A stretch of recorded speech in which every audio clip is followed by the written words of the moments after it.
Suite et fin ce soir de notre série sur la cathédrale d'Amiens, aux côtés cette fois des petites mains, comme on dit, qui travaillent dans l'ombre. C'est toujours avec Christelle Juteau-Lermechin, Gaël Fauquemberg, Maxime Miluy et Léo Ségal. On l'appelle ici le maître de cérémonie. Dimitri Godefroy est bénévole. Il passe le plus clair de son temps libre à la cathédrale. C'est lui qui prépare les messes. Je suis en train de préparer les hosties pour la messe. J'en mets à peu près 300. Pourquoi cet investissement de votre part tous les dimanches matins ? C'est quelque chose d'important pour moi. C'est une notion de service que je donne pour la cathédrale. Il n'est pas tout seul à donner de sa personne. En tout, une dizaine de croyants participent à la bonne marche des rendez-vous liturgiques. Chacun a sa mission.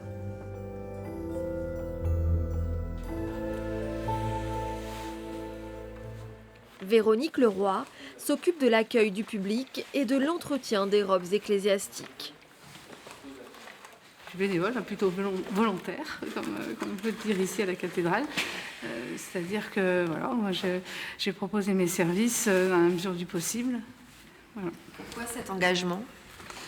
C'est un engagement quand même qui est basé sur la foi à l'origine. Et donc il y a toute une vie paroissiale qui est quand même très agréable à vivre au quotidien. T-shirts, sacs, casquettes, l'équipe vend des produits dérivés aux visiteurs en référence à l'anniversaire de la cathédrale. Merci au nom de la cathédrale. Je vous en prie, au revoir, bonne journée. Merci beaucoup. Bonne journée aussi à vous. Baptisés les Gilets Bleus, ces catholiques ne regrettent pas d'avoir répondu à l'appel du prêtre. C'est une façon de ne pas rester chez soi, mais aussi en habitant le centre-ville, de rencontrer d'autres personnes. Je n'aurais pas rencontré autant de personnes si je n'étais pas venu à la cathédrale, et vraiment des amis qui sont devenus des amis. Pour les festivités à venir, la cathédrale recherche 60 bénévoles pour assurer la sécurité et l'accueil du public pour ses 800 ans. L'objectif est d'atteindre 800 000 visiteurs.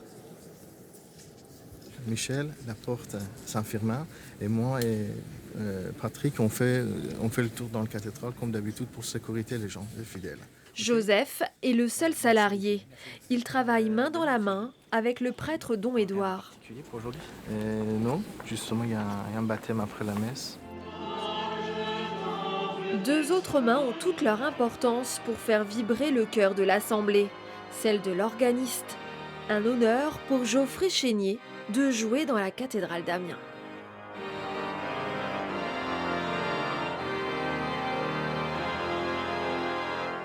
Elle est merveilleuse de par ses proportions, la hauteur sous la voûte. Quelque part, les sons s'y développent de façon harmonieuse. On a des émotions musicales qui sont forcément en relation avec ce magnifique édifice.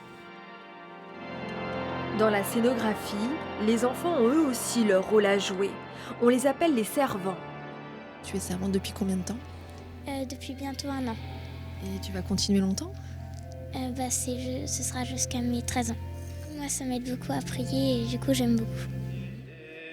Plus que quelques messes pour peaufiner les détails et assurer une prestation parfaite lors des premières festivités des 800 ans de la cathédrale.